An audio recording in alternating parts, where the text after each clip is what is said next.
Chapter 54.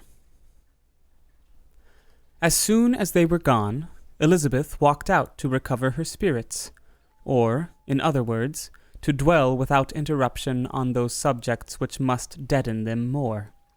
Mr. Darcy's behavior astonished and vexed her. "Why, if he came only to be silent, grave, and indifferent," said she, "did he come at all?" She could settle it in no way that gave her pleasure. "He could be still amiable, still pleasing to my uncle and aunt when he was in town, and why not to me? If he fears me, why come hither? If he no longer cares for me, why silent? Teasing man! I will think no more about him." Her resolution was, for a short time, involuntarily kept by the approach of her sister, who joined her with a cheerful look which showed her better satisfied with the visitors than Elizabeth. "Now," said she, "that this first meeting is over, I feel perfectly easy. I know my own strength, and I shall never be embarrassed again by his coming. I'm glad he dines here on Tuesday. It will then be publicly seen that on both sides we meet only as common and indifferent acquaintance." "Yes, very indifferent indeed," said Elizabeth, laughingly. "Oh, Jane, take care." "My dear Lizzie, you cannot think me so weak as to be in danger now." "I think you are in very great danger of making him as much in love with you as ever." They did not see the gentleman again till Tuesday, and Mrs. Bennet, in the meanwhile, was giving way to all the happy schemes which the good humour and common politeness of Bingley in half an hour's visit had revived.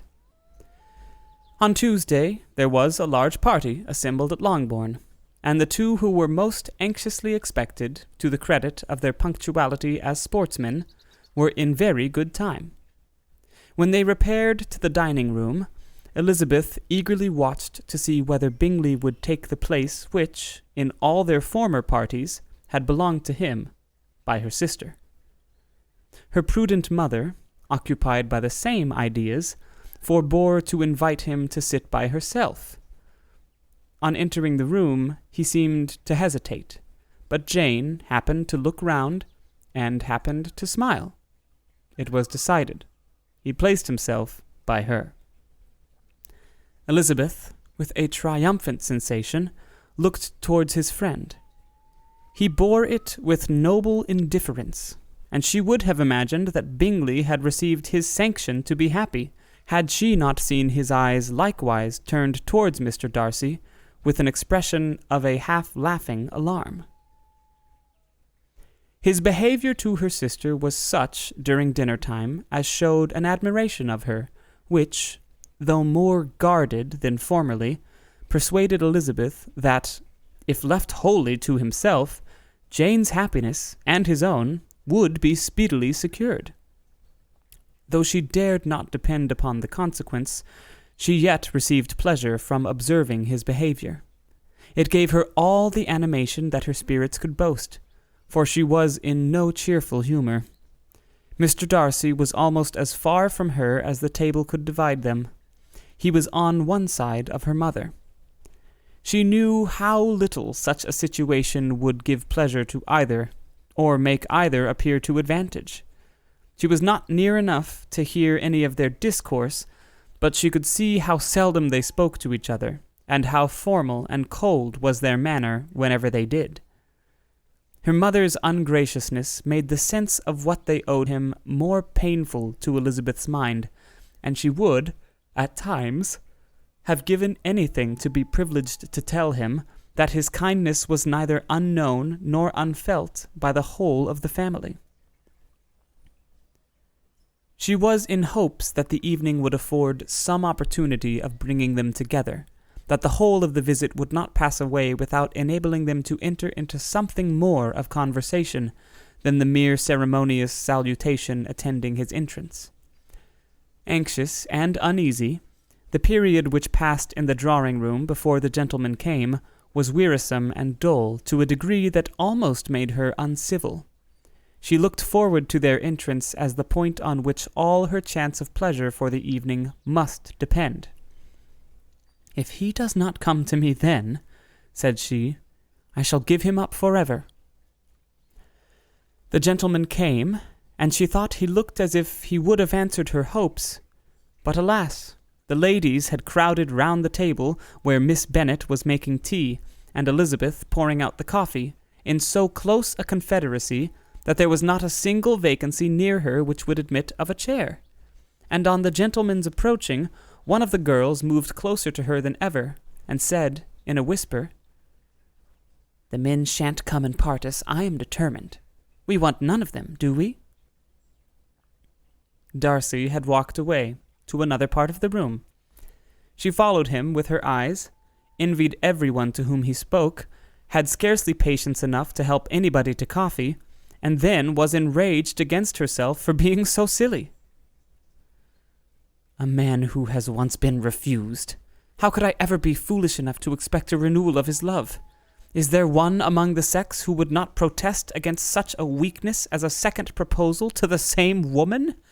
There is no indignity so abhorrent to their feelings." She was a little revived, however, by his bringing back his coffee cup himself, and she seized the opportunity of saying, "Is your sister at Pemberley still?" "Yes. She will remain there till Christmas."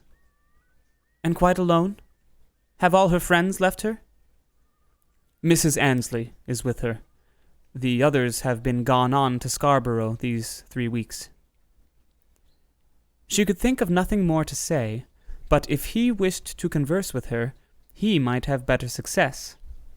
He stood by her, however, for some minutes in silence, and, at last, on the young lady's whispering to Elizabeth again, he walked away.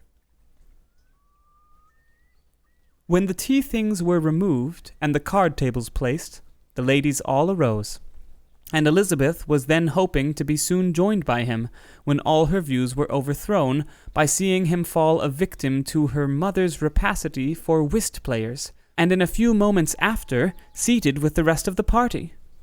She now lost every expectation of pleasure. They were confined for the evening at different tables, and she had nothing to hope but that his eyes were so often turned towards her side of the room as to make him play as unsuccessfully as herself. Mrs. Bennet had designed to keep the 2 Netherfield gentlemen to supper, but their carriage was, unluckily, ordered before any of the others, and she had no opportunity of detaining them. "Well, girls," said she, as soon as they were left to themselves, "what say you to the day? I think everything has passed off uncommonly well, I assure you. The dinner was as well dressed as anyone I ever saw. The venison was roasted to a turn, and everybody said they never saw so fat a haunch. The soup was 50 times better than what we had at the Lucases last week, and even Mr. Darcy acknowledged that the partridges were remarkably well done. And I suppose he has 2 or 3 French cooks at least. And my dear Jane, I never saw you look in greater beauty. Mrs. Long said so too, for I asked her whether you did not. And what do you think she said besides? 'Ah, Mrs. Bennet, we shall have her at Netherfield at last.'